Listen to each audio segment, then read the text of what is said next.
amis. Aujourd'hui une petite randonnée simplement. On va pas faire des travaux. On va vous partager encore le plaisir de vivre en montagne. Il est 9h30 du matin, il fait encore un peu frais mais le soleil apparaît. On va avoir une belle journée. Et alors j'ai l'intention d'aller faire le pic d'Angral. Alors excusez-moi, je ne vois pas sur l'écran pour vous le montrer. Le pic d'Angral, ben voilà, il est juste au-dessus de ma tête. Ce petit pic, vous voyez cette petite pointe, on va essayer d'aller jusque là.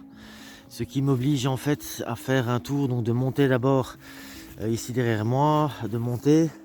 Je dois monter tout ça, je dois faire un tour dans la crête en dessous, remonter sur le côté et alors aller en face. Et à partir de...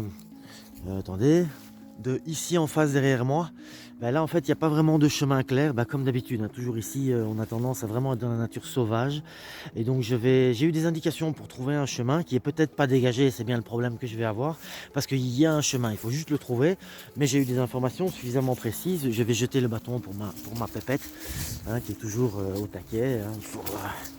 Il faut toujours jeter le bâton pour ma fifi pour qu'elle court dans tous les sens. Excusez-moi, je me couvre, mais je crois qu'il ne fait pas plus qu'un 1 ou 2 degrés. Donc voilà, 9h30, on a à mon avis un petit 2 heures de marche pour arriver jusqu'au pic. Profiter un petit peu, prendre quelques photos de la vue et ensuite redescendre. Probablement pas par le même chemin, mais je redescendrai en ligne droite. Quitte à glisser un petit peu. Voilà, à tout à l'heure.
Alors ici nous sommes sur un petit chemin assez escarpé, je sais pas si vous voyez, mais là en bas j'ai une belle falaise et on voit surtout l'Angral ici en face maintenant, hein.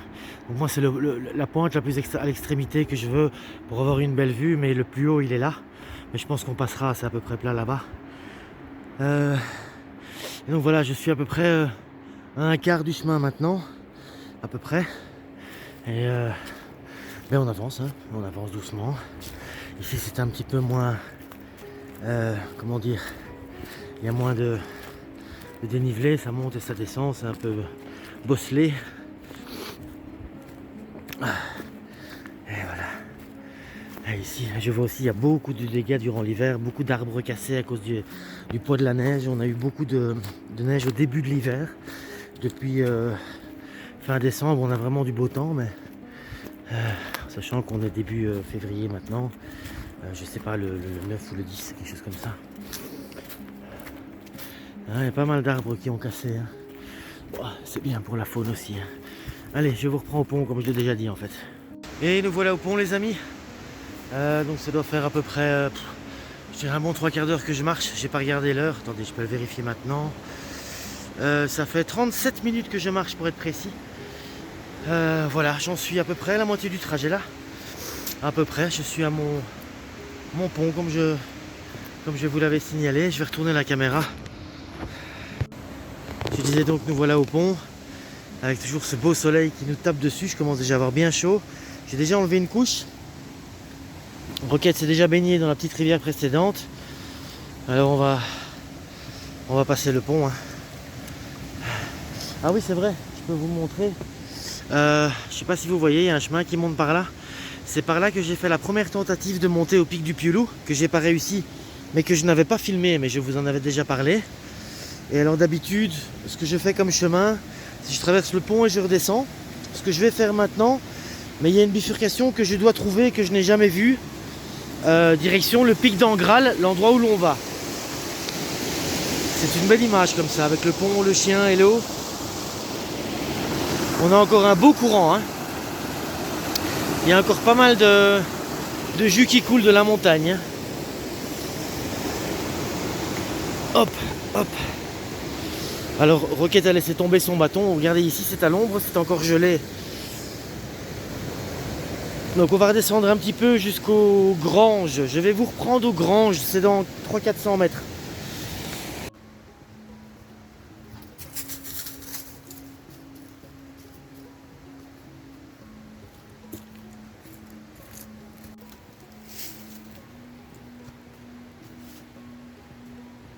Alors voilà, nous arrivons à un point de repère que je connais assez bien, c'est une petite rivière. Et à partir de cet endroit-là, je vais arriver aux granges.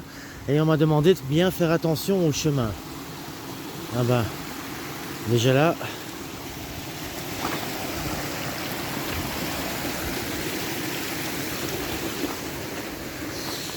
Alors là, j'ai un chemin qui descend vers le bas, que je connais bien, qui redescend vers Suc. Alors ici, il est indiqué Suc, je ne sais pas si vous voyez, dans cette direction-là, c'est de là d'où je viens. Donc ce panneau ne m'intéresse pas. J'ai pas d'indication qui monte vers là. À part ce hachuré là, mais ça veut rien dire. Et les granges, vous voyez, il y a déjà un bâtiment là. Les granges sont là. Donc normalement, je devrais trouver quelque part, soit avant, soit pendant, soit après les granges, une plaque direction Langral sur ma gauche. Voilà les explications que j'ai reçues. Mais écoutez, on va le faire en direct avec vous. Je vous montre ici un tuyau. Donc en fait, les granges ici sont alimentées par directement la rivière. Ces gens, ils ont placé un tuyau en fait un petit peu plus haut pour avoir la gravité de l'eau qui leur permet de monter et de redescendre à ces endroits-là et d'avoir de l'eau pour les plantes, pour tout ce qu'il y a à avoir en cas de... Enfin, quand vous n'avez pas d'eau, en fait, c'est quand même pratique d'en avoir, vous comprendrez pourquoi.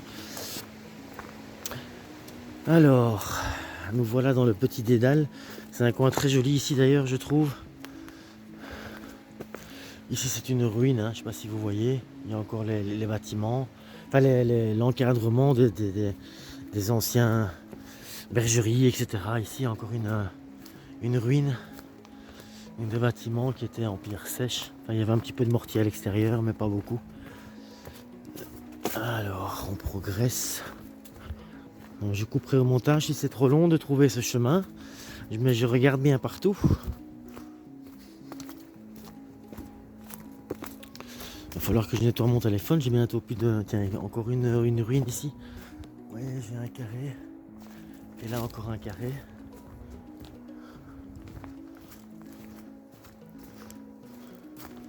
Alors je sais pas si vous voyez. Oh non, à mon avis vous le verrez pas. Mais le village est juste là, de là où je viens. Mais de l'autre côté de la rivière évidemment. Hein. C'est ce qui complique et qui allonge de distance ici. Ah oui, c'est vrai qu'il y a un petit espace entre la première et la série de granges. Je vais sûrement couper cette petite partie ici. Ou l'accélérer peut-être pour vous.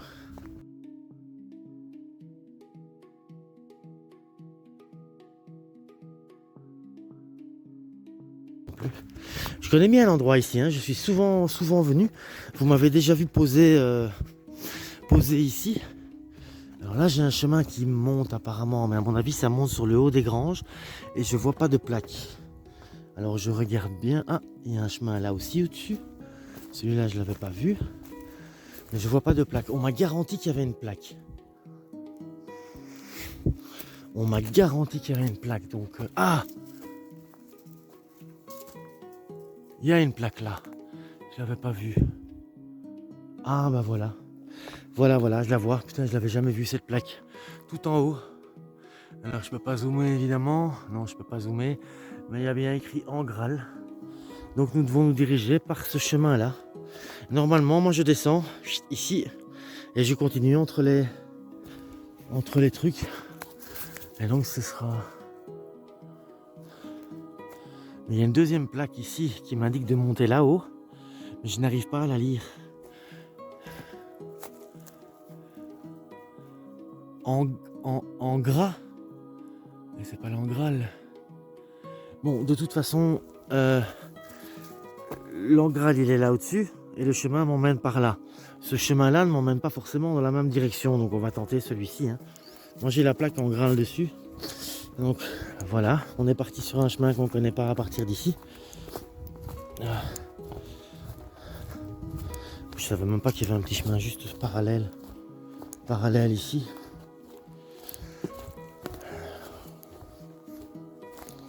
Et vous voyez le pic du Mont Calme bien enneigé là-bas derrière. 3077 mètres, 3077 mètres. Déjà une belle altitude. Ah ouais, le chemin s'écarte bien. Vous m'avez déjà vu prendre une pause sur ce banc. Dans une vidéo qui date du printemps passé, je pense. Je ne me souviens pas exactement. Enfin, je vais abandonner la prise de vue comme ceci. Je vous reprends dès que j'ai soit un problème, soit quelque chose à vous montrer. Ah, encore des ruines ici. C'était très habité dans le coin avant. Allez, à de suite. Alors nous voilà à quelques centaines de mètres plus loin, pas beaucoup plus loin. J'ai la chance d'avoir un chemin jusque là très dégagé. Mais je vous reprends ici parce que j'arrive dans la partie ombre, donc je vais rentrer au frigo. Vous voyez le soleil va, au plus j'avance, au plus il va se retrouver derrière la crête qui est plus haut, sur laquelle je me dirige justement d'ailleurs, parce que ça monte un peu là d'ailleurs. Hein. Et donc voilà, j'avais enlevé ma veste. Tiens, il y a un fil. C'est marrant, il y a des bêtes ici. Ah, c'est sûrement la fin du parc d'Alain, ok. Oui, je constate un fil qui passe ici au-dessus. Donc c'est la fin d'un parc de bêtes. Mais à mon avis, c'est la fin du parc de Alain, mon ami. Bref, donc voilà, me voilà à l'ombre ou quasi. Ça va, il ne fait pas si froid. Et tant qu'on marche, c'est bon. Hein. Mais j'ai la chance, j'ai un chemin franchement bien dégagé pour le moment. Quelques arbres tombés évidemment, mais pas de quoi se plaindre. En tout cas, la nature est ici très sauvage. Je veux dire très nature, il n'y a pas beaucoup d'entretien qui est effectué par l'homme, ce que moi je trouve particulièrement agréable. Et il y a encore pas mal de traces de vie des anciens. Je vous ai montré pas mal de ruines. On voit des auris, c'est-à-dire des petits abris qui sont insérés dans ce genre d'endroit, là où les bergers se protégeaient la nuit dans le temps. Et alors je pense que je vais arriver à une petite rivière que j'entends.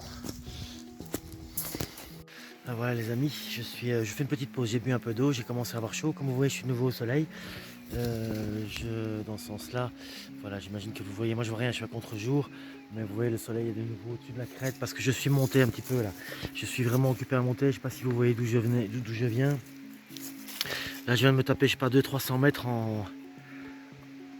mon avis 10 minutes, un quart d'heure. Je commence à avoir un bon rythme de monter des étapes, faire une petite pause, monter une grosse étape. Bref, je vais retourner la caméra. Donc je vous montrais, je pense que vous verrez mieux comme ça. Ouais, je viens de là tout en bas là, j'ai escaladé. Donc j'ai passé, il y a une petite rivière juste là dans le fond. Je l'ai passé 2-3 fois en faisant des zigzags pour arriver jusqu'ici. Vous voyez, je suis sur un chemin, donc jusque là, franchement, je peux pas me plaindre.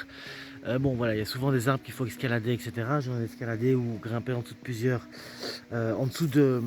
plusieurs, oui, c'est ce que c'est bien, j'ai bien dit, pour arriver jusqu'ici, mais c'est pas insurmontable, loin de là. Vous voyez, ma petite roquette est toujours bien présente avec moi. Toujours contente d'être là, elle. Et alors voilà, à chaque pas qu'on monte, on se rapproche de la hauteur. Hein. Et je pense que le chemin va faire partir plus haut par là. Ensuite traverser la rivière et à un moment ou un autre, il va repartir vers la crête en face. Donc voilà, l'état des lieux. C'était une petite pause. Je commence à avoir chaud, donc j'ai réenlevé mon pull et j'ai enlevé mon tour de cou. Bon, j'ai dit mon pull, non, j'ai laissé ma veste enlevée même quand je suis arrivé à l'ombre. Par contre, maintenant que je suis au soleil, je viens d'enlever mon tour de cou. J'ai encore gardé mon pull pour le moment. Vous voyez ce grand arbre là? Regardez son tronc, regardez bien. Hein. Oh. J'ai jamais vu un tronc pareil. Et donc en fait, la base de l'arbre, elle se trouve là.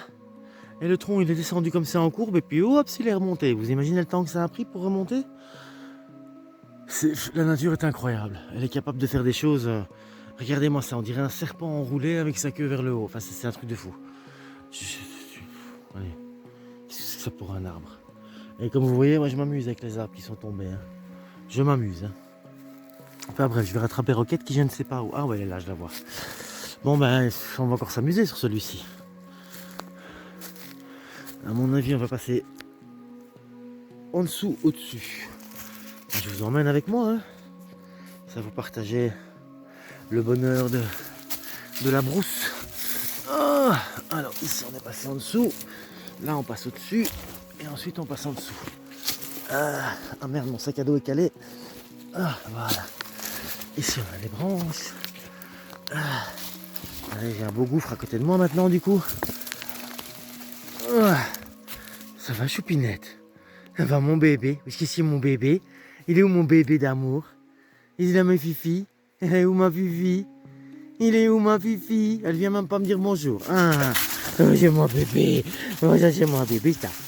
Allez, à l'attaque. Alors ici, j'arrive dans un endroit assez joli pour le filmer. Vous voyez ici, un genre de petite cascade.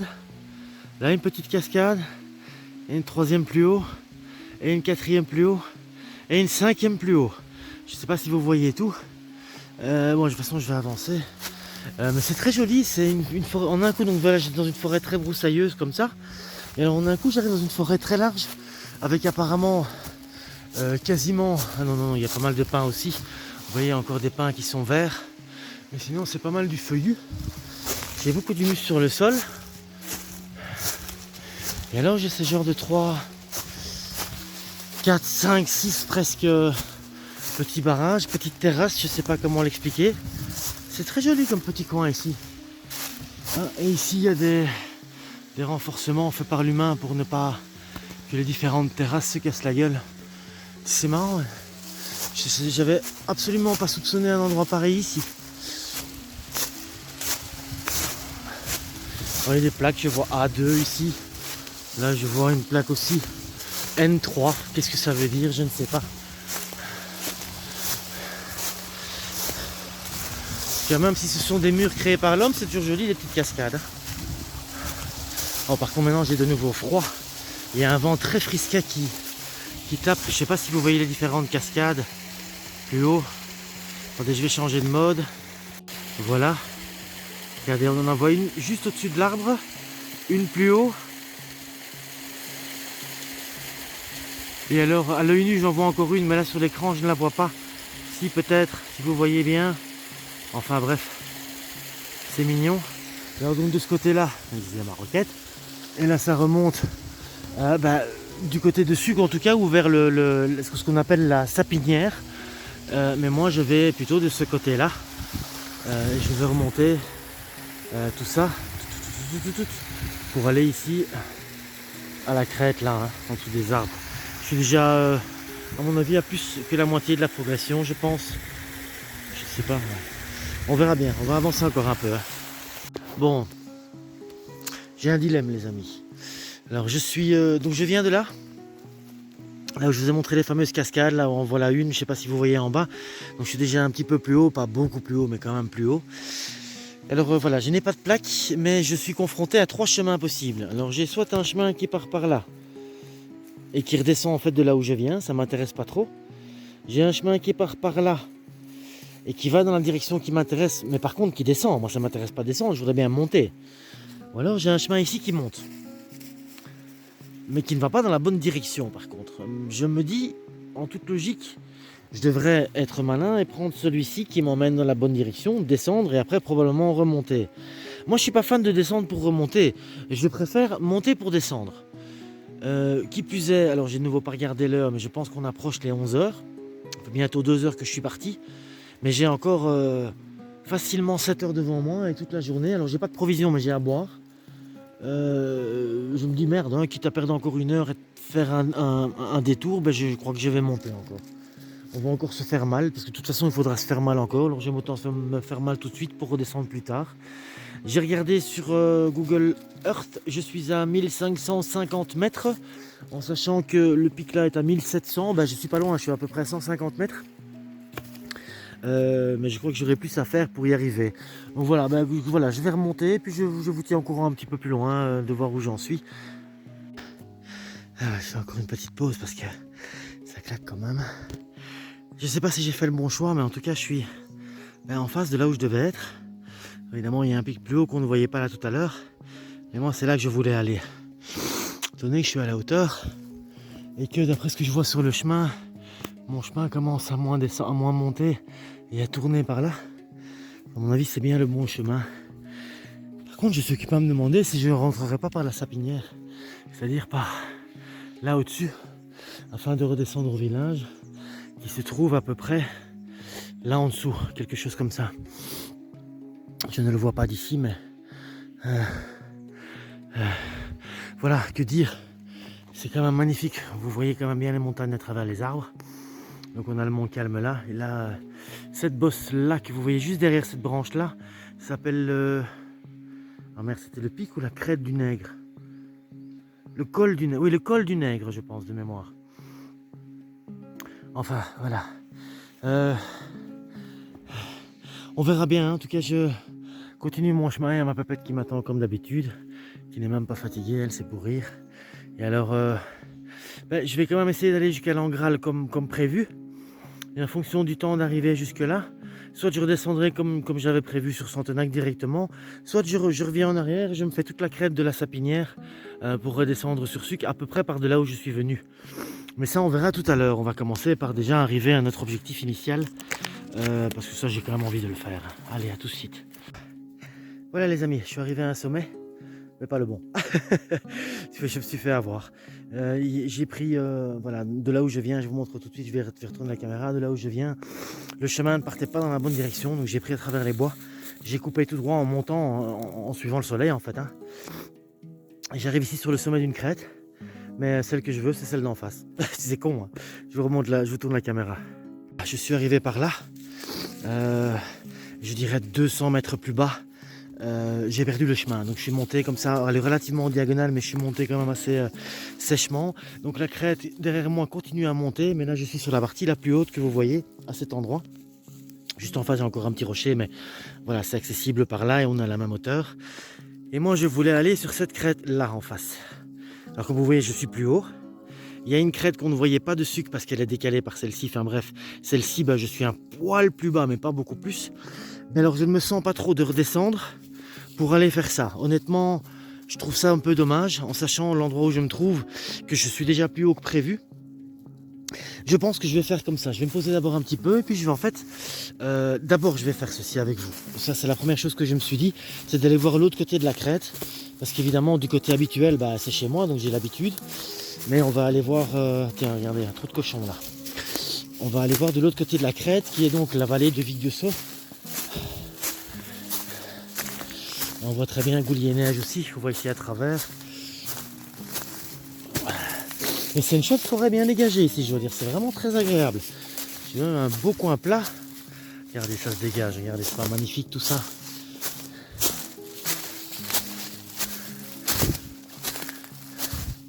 Alors ici c'est rempli de fougères évidemment en été. Hein.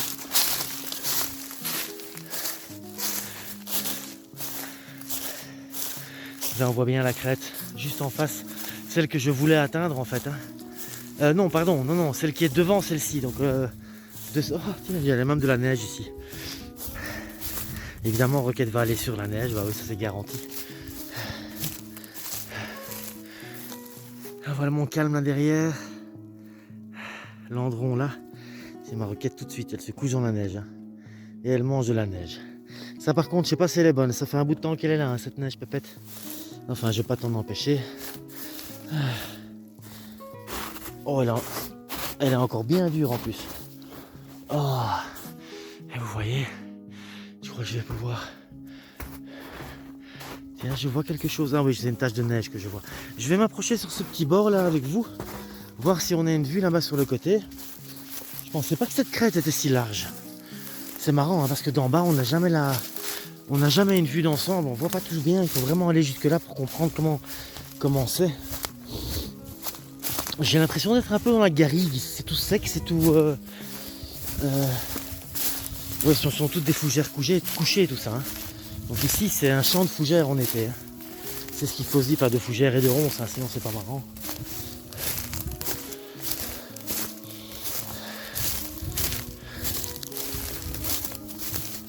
Alors est-ce que de ce côté-là, regardez des belles ronces là, vous voyez, c'est des belles ronces qui piquent bien. Il y en a partout. Qui nous font donc aussi des framboises et des mûres allez, à la fin de l'été. Donc même si ça pique, c'est quand même intéressant comme plante. Hein. Fruits rouges, c'est toujours. Alors on avance vers le côté opposé de la crête, côté opposé au village donc. Oups là. Et donc là je suis au-dessus du village de Horus. Au-dessus évidemment, hein, mais on va, à mon avis on ne verra même pas. Peut-être l'église, mais. Ah tiens, il y a un petit plateau là. Ah voilà le village. Ah ouais, moi je sais. Il y a là un village de. Rappelez-moi que je ne me trompe pas, ça c'est le village de Olblier, je pense, si je ne me trompe pas. Ouais, Goulier doit être plus haut. Alors. Ah mais tiens, il y a un petit promontoire là. Merveilleux. Merveilleux, j'ai trouvé un caillou sur lequel me mettre pour avoir une vue d'ensemble sur la vallée. On va s'arrêter prendre des photos aussi parce que.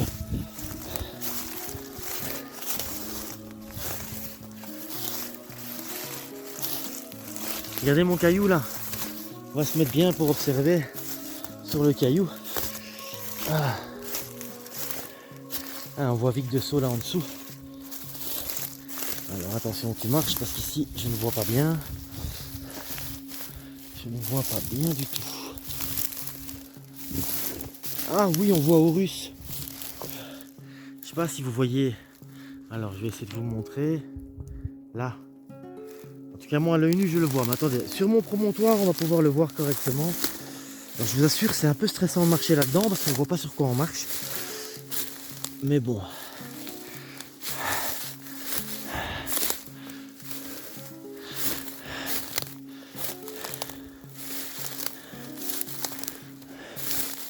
Attention pépette. Voilà. Oh, magnifique. Magnifique. Oh. Alors on va bien se stabiliser pour pas se planter. Est-ce que vous voyez cette vue?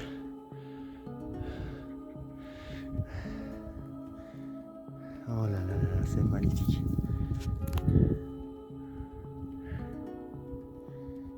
Ça prend toujours un petit peu d'effort pour tout ça, mais et je pense pas que c'est Olblier le village qu'on voit en face, mais c'est bien Goulier. Mais j'ai pas la même. Ah non non non non non, je me trompe. Ça c'est Sem en fait, parce que Goulier se trouve là. Et oui, c'est vrai, on a Vic de Sceaux ici en dessus, on a Horus là. Ah ouais, je me suis trompé, ça c'est Sem. S-E-M, qui fait partie du même groupe de village d'ailleurs. Ah ouais, Olblier se trouve juste derrière ce petit promontoire. Si vous voulez, je vous mettrai des vidéos, je suis déjà passé par là, des photos. Ah là là, purée, c'est magnifique. C'est magnifique. Et je suis sur mon petit promontoire, comme vous voyez. Et je suis à... j'ai oublié l'altitude, je vais vous le dire tout de suite. Je viens de vérifier, je suis à 1810 mètres. C'est pas énorme, mais bon, on est toujours content de les avoir atteints. Donc ça me fait 810 mètres de dénivelé. Et comme je suis monté, descendu, bah, ça fera certainement un petit peu plus. C'est incroyable cette vue. Donc on a le Mont Calme là. Alors qui a l'air plus petit que celui-ci évidemment devant, mais qui est le plus haut des sommets du coin. Celui-ci qui dépasse là. Bah, selon l'angle de vue, je ne peux pas vous le montrer mieux, mais c'est vraiment... Il fait 3077 mètres, mais il me semble que je l'ai dit tout à l'heure. Voilà, bon, alors on va se trouver un petit coin où se poser, on va boire un petit peu d'eau. Et je vais me décider, parce que je ne sais pas par où je vais rentrer, j'ai aucune idée. Soit je remonte jusqu'à cette tache de neige là, et puis je redescends vers Santenac, ce qui va m'obliger de devoir remonter jusqu'à Suc après. Soit je remonte, par contre là je peux pas me retourner, c'est trop dangereux, donc je vais couper, je vais vous expliquer tout de suite. Bon, je suis de nouveau un poil plus haut, là je suis descendu de mon promontoire et puis je suis monté une trentaine de mètres je pense. Ce que je vais faire, je vais repasser par cette petite plaque de neige là pour pouvoir rafraîchir un peu pépette. Et je vais aller dans cette direction là. Et je pense que je vais suivre cette crête-là, qui est en fait... Alors vous voyez mon ombre, imaginez que ma tête c'est le village, et que je suis ici à peu près. Et là en fait ce que je vais faire, donc il y a le village, ça descend comme ça, et ça descend comme ça. Moi ce que je vais faire, c'est que je vais suivre cette crête-là, et remonter par le dessus du village. Au lieu de descendre ici, de monter sur cette crête qui est représentée par rien du tout ici, hein, donc il faut l'imaginer, et alors de redescendre par là, et ensuite de remonter vers le village, eh bien je vais remonter par le tour. En tout cas, je vais me lancer comme ça, on verra bien. On va se diriger vers cette fameuse neige là, comme ça Pépette peut se... D'ailleurs je pense qu'elle y va toute seule, peut se rafraîchir un petit peu. Regardez comme elle est contente de voir un peu de neige. Ça fait du bien, ma poupinette. Ça fait du bien un peu de neige, hein, pour se rafraîchir un peu. Et oui, hein.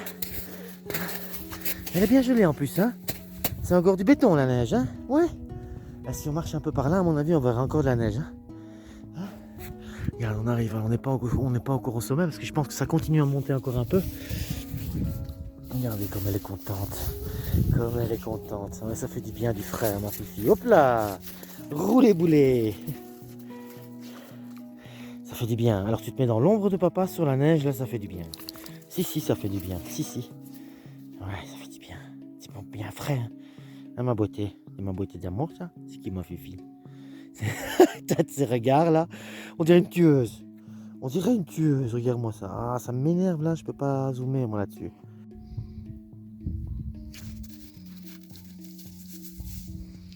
Donc même ici à 1840 mètres d'altitude, je viens de vérifier.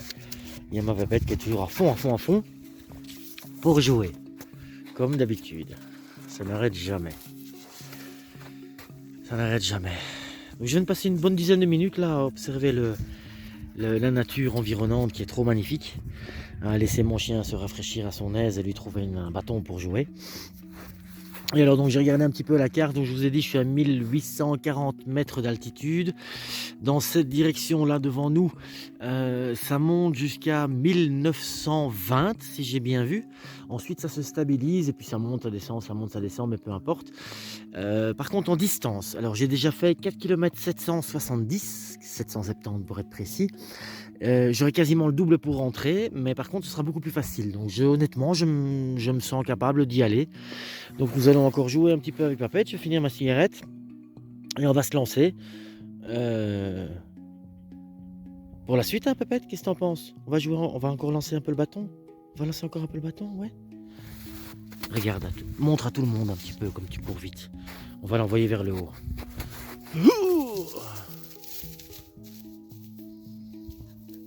C'est une bombe ce chien, elle arrête jamais. Jamais elle arrête. Allez, à tout de suite.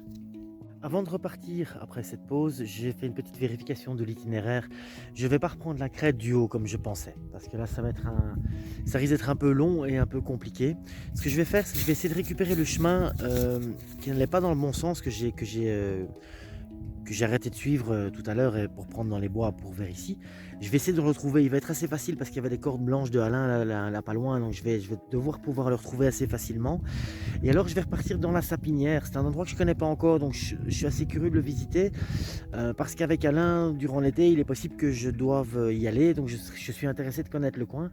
Ce qui me permet de développer mes connaissances sur des endroits à proximité de chez moi, en sachant que par là-haut, toujours je suis seul avec mon chien. Si jamais je me perds, ça pourrait prendre du temps. J'ai pas regardé l'heure, je regarde en même temps, il est entre-temps 13h20. Voilà, il me reste un bon 5 heures de soleil et je dirais 6h30 de luminosité. Mais pour partir, alors j'ai regardé l'itinéraire, hein, donc j'en ai pour entre 8 et 10 km en fonction de l'itinéraire que j'ai choisi sur le fait, parce qu'il n'y a pas de chemin, hein, donc c'est un petit peu dans la brousse, ça prend du temps.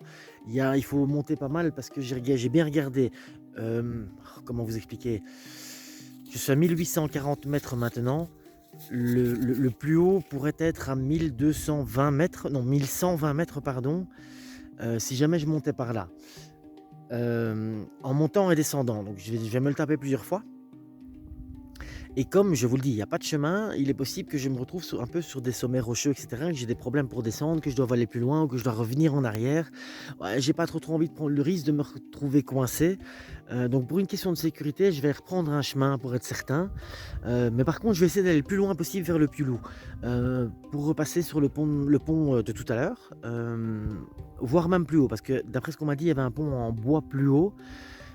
Et il y a toujours moyen de passer parce qu'au plus je monte, au moins il y a de courant, donc il y a moyen de passer sur les cailloux, etc. Parce que j'ai peut-être même 4 rivières à traverser si je passe par la crête. Tandis que si je suis le chemin, bah, j'aurai probablement des passages de rivières qui seront plus sécurisés. Donc je crois que je vais choisir cette option-là. Elle sera peut-être un petit peu moins jolie en décor, mais qui sait, j'aurai peut-être encore de belles vues. Donc on va se diriger bah, de là où on vient pour le moment. Je vais juste remonter encore un poil pour essayer de voir Suc, parce que j'aimerais bien prendre des images du village en fait. Mais à part ça, je vais plus essayer de monter beaucoup. Alors là, je suis déjà pas mal monté, c'est déjà un beau petit effort. Bon, je vous en ai pas parlé, mais je sors de quelques jours de maladie. Là, je suis pas encore. Si, je vais vous expliquer un tout petit détail parce que c'est important à savoir en fait. Comme vous le savez, je pense, moi je n'ai pas d'eau courante à la maison. Pour ce faire, je vais chercher mon eau à la fontaine. La fontaine, il est bien indiqué, il y a une ardoise qui est indiquée que l'eau n'est pas surveillée et donc considérée non potable, en sachant que ça fait 200 ans que les vieux boivent l'eau de cette fontaine. Et donc ça fait maintenant 1 an et demi que je la bois et je n'ai jamais eu de problème. Cependant, j'ai fait l'erreur de la stocker un peu plus que d'habitude. Et je l'ai bu et je me suis tapé une infection parasitaire. Donc, je me suis tapé 5 jours au lit. J'ai pas eu de fièvre, mais j'ai eu... voilà, je vous passe les détails. Je me suis vidé, j'ai perdu quelques kilos. Attendez, je vais juste jeter le bâton de roquette qui m'attend là tout de suite. Oh,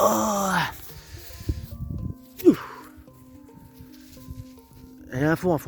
Bref, je disais, alors en montagne, il ne faut pas trop s'inquiéter de l'eau qui court, de l'eau qui ruisselle.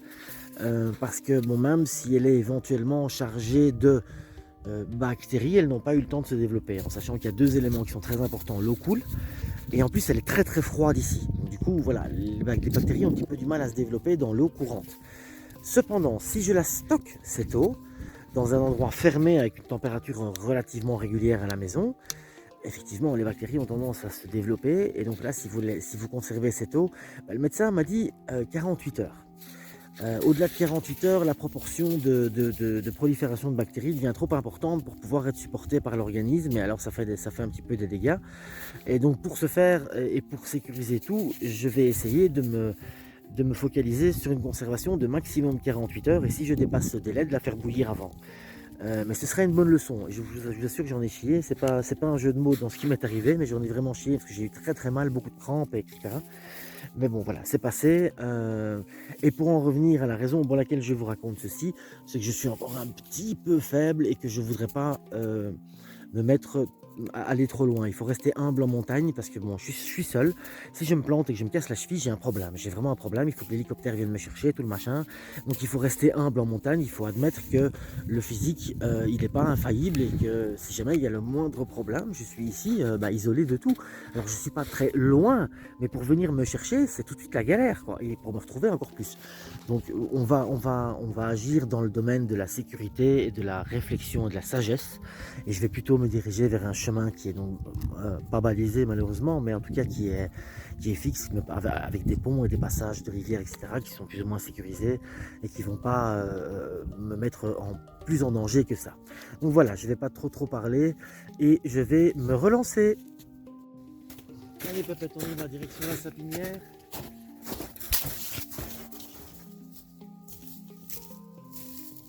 Bon les amis, je galère, je ne trouve pas mon chemin. À chaque fois que j'avance, voilà, je sais pas, vous voyez ici j'ai un trou. Bon voilà, descendre ça c'est beaucoup moins praticable en bas. Je viens de là mais je vais pas retourner par là. Donc je vais descendre dans cette direction, mais j'avais pas envie de descendre, j'avais envie de longer. Et donc je suis confronté à toute une série de choix cruels.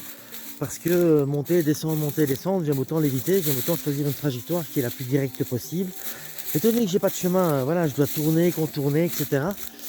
Et j'ai tendance un petit peu à me perdre, c'est un grand mot, mais en tout cas à pas pouvoir trouver la solution que je cherche. Donc voilà, il y a des chances que je n'arrive pas à faire le tour prévu, enfin le tour que j'ai vu sur la carte.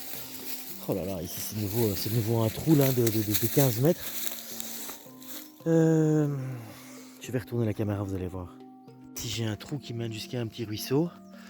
C'est vraiment à partir de ce caillou juste devant moi là, hein, c'est vraiment une falaise là, c'est quasiment impraticable. Alors j'ai un genre de chemin qui longe là cette falaise, ce qui va peut-être me ramener au fil blanc que je cherche d'Alain, hein, parce qu'évidemment je n'ai pas repris exactement le même chemin vu que j'étais remonté un petit peu, j'ai coupé les trucs et tout ça.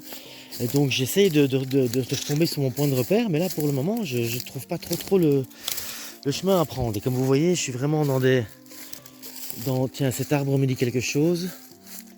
Est-ce que je serais venu par là? Non, je pense pas. Il y a tellement d'arbres couchés qu'à la limite on les confond tous. Non, je ne suis pas passé par ici moi. Enfin voilà, je vous partage. Aïe, je viens de me griffer à une branche. Je vous partage donc la complication que j'ai quand on est hors sentier, hein, parce que c'est tout de suite le problème. C'est d'être hors sentier. Ah tiens, ça devient déjà beaucoup plus praticable ici. Voilà, je vous laisse. Si jamais je retrouve mon point de repère, je vous tiens au courant. Alors en suivant Roquette, je ne sais pas si vous voyez ici, on voit une trace de passage qui est une trace qui est certainement liée aux animaux. Et bon, je vais suivre celle-là, hein, parce qu'en général les animaux ils connaissent les passages. Et bon, comme vous voyez, Roquette elle m'attend, hein, c'est elle qui s'est dirigée par là. J'ai l'impression d'être dans une zone un petit peu plus praticable. Ça ressemble un petit peu à ce que j'avais tout à l'heure. Hein. Cette terrasse là qui longe, mais c'est comme si par là je ne savais pas aller. Enfin, on va voir, on va avancer un peu par là. Là, je suis très troublé par rapport au chemin. Je crois qu'on va couper carrément. Roquette, qu'est-ce que tu penses de passer par là? On est là, entre les arbres là. Ensuite, on va dans cette direction. Ah, je vois les fils. On est sauvé, Pépette. On est sauvé. Je ne sais pas zoomer dans ce mode. Je change de mode. Alors, je suis dans un autre moment maintenant. Alors, moi, je vois les fils. Mais est-ce que je vais pouvoir vous les montrer? Voilà, dans ce tri... Ah, si, vous les voyez là. Hein. Je vais mettre mon doigt, mais il va focaliser. Hein. Juste au bout de mon doigt, là. Dans ce triangle là. On va descendre jusque là. Est-ce que je vais essayer par ici? Non, on va essayer par là. Je vais mettre mon téléphone en poche, comme ça j'ai deux mains pour me rattraper au cas où. Voilà, j'ai retrouvé les fils qui sont juste devant moi. Et c'est le chemin par lequel je suis arrivé. Je suis arrivé comme ça. Et j'ai pris en dessous de cet arbre penché ici et j'ai piqué par là. Et là, en l'occurrence, maintenant, j'arrive d'ici. Donc, je suis très content. Nous voilà de nouveau sur le chemin. C'est très très bien. C'est Roquette qui m'a aidé pour le principal. Hein. Et donc moi je viens d'en bas, par là. Et on va continuer sur ce chemin, par ici en fait. Hein. Donc on aura quand même fait une boucle. Voilà, je passe le fil. Tu peux y aller, papa, il n'y a pas d'électricité là-dessus. Et là voilà, on a un bon chemin qui longe une terrasse. Et qui remonte un peu probablement. Et vous voyez la sapinière, vous voyez tous les arbres. Je vous en parlais, c'est la zone qu'ils appellent la sapinière. Et alors on va se diriger là-dedans. Hein. Un peu pète. Oui, hein. Ah oui, on y va, hein. On y va, ma fille, oui. Cours. On m'arrête parce qu'on voit le village juste là. Donc ça c'est la bonne nouvelle, on est de nouveau certainement sur la bonne direction. Je vous ai montré, j'ai retrouvé le chemin. Et alors je reconnais aussi cette petite vallée, aussi grâce à ce signe qu'on voit là, cette plaque où il y a écrit B8. Ce qui me permet de déterminer que c'est en fait, je suis ici plus haut que cet endroit où il y avait 5 cascades. Là je m'étais arrêté tout à l'heure, c'était un bel endroit. Donc c'est bien, en tout cas je retrouve des points de repère et donc je sais où je suis, ce qui est très bien. Et donc voilà l'eau qui est à l'origine de ces différentes petites cascades là, qui sort de ce petit trou. Voilà. Allez, il y a des coulées un petit peu plus haut, et je vois de l'eau juste là aussi, mais bon, elle s'infiltre et elle ressort là plus bas aussi, j'imagine. C'est beau le jeu de l'eau dans la montagne. Les amis, je suis toujours un petit peu plus loin dans les bois. J'avais suivi un chemin qui s'est perdu finalement, mais bon, je sais où je suis, donc je ne m'inquiète pas. Le village est à peu près là, dans cette direction-là. Donc là, je remonte à peu près en direction du pont, donc voilà, je ne m'inquiète pas, je ne vais pas m'énerver. Mais disons, voilà, il y a un petit peu moins filmé maintenant, les décors sont un petit peu plus rébarbatifs dans le sens où c'est de la forêt. Mais je voulais quand même vous montrer ce magnifique mur que les anciens ont construit pour donc créer des terrasses permettant d'avoir des bovins ici. Mais c'est quand même incroyable, vous imaginez ces blocs de pierre qui ont été assemblés ici, qui ont d'abord été récupérés, acheminés et ensuite assemblés pour faire toutes ces terrasses, parce qu'il y en a des milliers comme ça, hein, des terrasses, hein. Donc je vous en montre une qui est particulièrement bien faite et encore bien conservée. Mais allez, rien que ce bloc-là, ce petit bloc-là que vous voyez là, à mon avis, ça doit pas loin de faire, ça doit faire pas loin d'une tonne, voire même plus. Je vous dis ça par rapport à mon estimation des gros cailloux que j'ai sortis quand j'ai fait le terrassement du terrain pour la cabane. Bon, quand vous voyez qu'un petit caillou de 30 sur 30 fait déjà 50 ou 60 kilos, voilà, apparemment ils ont travaillé à la mule, c'est-à-dire à une sorte d'âne. Mais vous imaginez le travail qu'il y a à faire ici. Donc déjà pour arriver sur site, il faut déjà monter jusqu'ici. Donc déjà rien que ça c'est harassant. Ensuite il faut trouver les pierres, les récolter, les acheminer jusqu'ici et ensuite les monter. Vous imaginez le travail de dingue, tout ça pour pouvoir mettre des vaches ou des brebis ou des chèvres, etc., etc. Je veux dire, c'est pas limité aux vaches, mais ça permettait d'avoir des... Bon, je sais pas si vous le voyez, mais bon, voilà, ici, juste là, je suis de nouveau au-dessus d'une terrasse. Il y a de nouveau une terrasse suivante et ensuite une terrasse. Enfin, c'est extrêmement bien fait, je dois dire. Ça permet de casser la pente de la montagne, permettant d'avoir des endroits où la végétation se multiplie, l'herbe se multiplie, etc. Enfin, c'est super bien pensé. Mais je reviens toujours à la somme de travail immense que ça a dû représenter pour construire ce genre de choses. Enfin voilà, c'était une petite pause histoire. Je continue. Je pense que j'aurai plus beaucoup d'images à vous offrir parce que voilà, je suis en plein milieu de la forêt. Mais dès que je vois quelque chose, je n'hésiterai pas. Mais voilà les amis, je reprends la vidéo parce que j'ai retrouvé le pont. Donc finalement, ce que j'ai fait, j'avais suivi un chemin que j'ai perdu. Ensuite, j'ai retrouvé un chemin, mais qui remontait. Donc je l'ai suivi un petit peu et quand j'ai estimé que j'étais à peu près à hauteur du pont, je me suis dit, ben, je vais descendre vers l'eau, tout droit. Je l'entends, hein, l'eau, ça c'est l'avantage. Et je suis retombé sur le chemin d'où je viens en fait, hein. Je suis arrivé par ici. Et alors voilà mon pont, hein, je ne sais pas si vous le voyez. En tout cas sur l'écran c'est toujours marrant, je vois rien sur l'écran mais à l'œil nu c'est comme le nez au milieu du visage. Enfin voilà, donc bref, j'ai pas regardé la distance que j'ai parcourue. Il me reste encore 1,5 km à peu près jusqu'à la maison. Maintenant je pense que vous voyez bien le pont qui était mon point de référence. Et donc voilà, je vais clôturer la vidéo ici. Je disais, je vais clôturer la vidéo ici car le retour, il n'y a pas grand chose à faire. C'est un chemin habituel et il n'y a rien d'exceptionnel. Il est 15h20, donc je suis parti à 9h30 ce matin. Ça fait vous voyez, presque 6 heures de promenade, hein, parce que c'était pas vraiment de la rando à fond. Je me suis donné le temps de profiter du paysage, etc. Donc voilà les amis, je vous dis à bientôt.